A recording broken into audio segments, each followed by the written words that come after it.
guys, welcome back to my channel, and today I'm going to be testing out some more semi-new products, but for once it's not going to be eyeshadow or lip products. Today I'm going to be trying out the ECOTools beauty sponges. So these are two sponges that come in a set together by ECOTools. I liked a lot of their brushes, so when I saw they had the sponges, I thought I'd try them.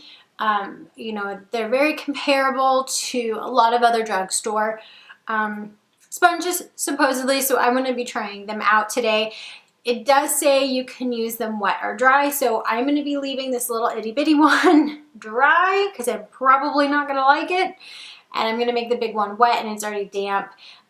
Both of these, again, come together in a set, and it's $9.99 for this set that you can get at any real Walmart, online, all over the place, anywhere that ECOTools sells their items. So I figured, why not? I need a new drugstore sponge anyway, so I'm really going to be comparing these to other ones I've tried, like from L'Oreal. There's some other ones that ECOTools has put out, Real Techniques. Those ones, not so much the Beauty Blender, just because of the price point. I want to compare it to other things that are sold for similar prices, just to see. So again, it does say you can use it wet or dry. I probably won't like the dry. I've never really liked them dry, but I'm going to try it anyway, and we're going to test these out. And as you can see, it does have kind of an odd shape. It has the rounded bottom like the Beauty Blender, but it does have this flat side and kind of a sharper edge here. And then it also has a slight straight side right here, so you do get to, you know, get in under here, and I kind of like the edges rather than just the rounded tip, so it intrigued me, and plus I like the green color. But without further ado, I'm going to go ahead and prime my face, and then we'll get into testing the sponges. To prime my face, I'm going to be using the Stila One Step Color Corrector Primer. I've been really liking this stuff lately. It has been my go-to. I've been extra red in the cheeks this time of year, and this has done a great job balancing that out for me without having to just simply use a color corrector all over my cheeks. And yes, I know I'm breaking out in a couple spots, so just forgive me for that. And before I get into the sponges, while I apply this on, make sure you hit that subscribe button. You don't want to miss out on all the things I've got coming up for you, testing all kinds of new makeup, so make sure you subscribe so you don't miss it. My face is primed, my hair's pulled up, so let's go ahead and test these sponges out. To do that, I'm going to be using my Bare Minerals Bare Pro Foundation right here. I did do a video testing this out if you guys want to see it. I really like this foundation. It's really light, and I really like Bare Minerals, but they don't always come out with very liquidy foundations. A lot of them are powdery, so this is what I want to try.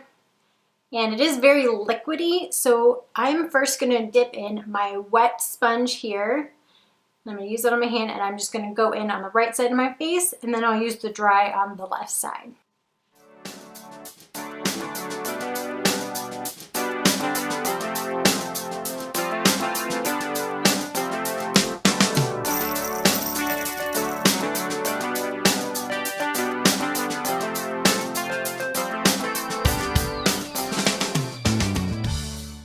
So that's kind of going in with the flat side. I'm going to try it with the rounded to smooth it out and see, because I do see a little bit of lines where this is ending.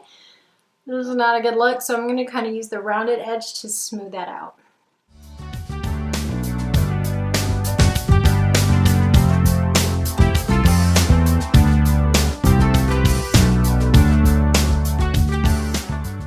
First impression, the sponge is a little bit dense compared to some of the others, like the L'Oreal sponge and like the Real Techniques, that pink one, don't know the name of it.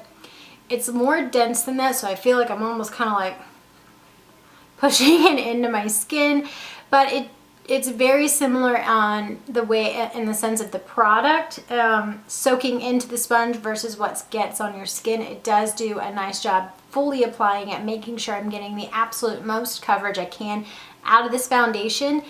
The natural way my hand wants to hold this is like this, resting my finger up on this flat edge and using this flat edge to apply the foundation, as you can see where the makeup is. But it does leave those lines, and it's less and less as you go in. But I kind of think next time I will have to use the rounded, and I'll probably use the rounded side with the dry sponge to make sure that that doesn't happen. But as it's drying out and as I'm smoothing it down over here, it's looking much better. So it is not quite as fluffy as some of the others, but it's very dense and it does a good job applying the makeup when dampened. So that being said, I'm now going to go in with the smaller sponge. It's going to take me a little while, so I'll speed all this up for you guys. And I'm going to apply the same foundation on the left side of my face, and we'll see how that works out. I'm doing the same thing, applying the foundation on my hand first, and then going in with the sponge to apply it to my face.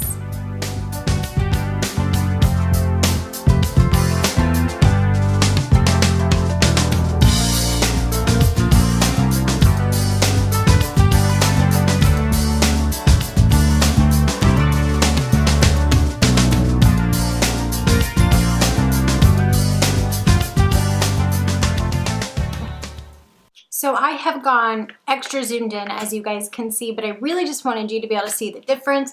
This side was the dry side, and it's definitely more of a natural finish. This side is definitely a little bit more coverage with the damp side.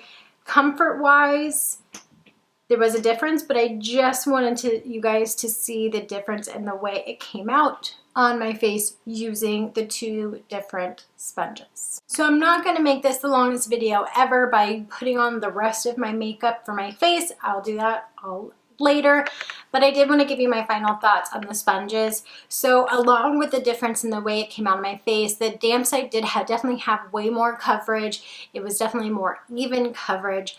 But if you're looking for more of a natural finish, you could definitely use it dry. I will say that I'm not a big fan of using sponges dry. I'm really not. But this is kind of an exception for that. Although next time, if I wanted to use it dry, I'll use the bigger sponge so I'm not spending forever dabbing it in. Also, naturally, the damp sponge was definitely a lot softer, and it wasn't as dense as it is when it's dry, although again, still denser than some of the other sponges out there, but I didn't dislike it, and I actually did like the shape of the sponge because when it got to my nose, under my eyes, I could use that flat side, get really under those edges without having to kind of blend it out using that tiny tip that the Beauty Blender has or some of the other ones have. So I really did like it there. It reminds me a little bit of I think it's the Nanette Lepore sponge as far as the texture goes and the material that's used. But overall, it's a good sponge. I'll use it again. Probably won't use it dry. Probably won't use it dry. Because I like that fuller coverage, but also it's just more comfortable and it was a lot easier to use damp. That also depends on your foundation.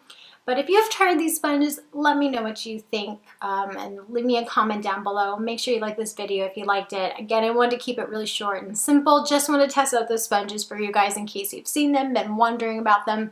I like them personally. Again, where you get two for $10, it's a really good deal. It's better, it's half of what a Beauty Blender costs. And it's not that expensive and you can find it anywhere. So for me, I liked it. Again, let me know what you think. Make sure you subscribe before you go so you don't miss out on any of the other things I'm going to be testing out for you here soon.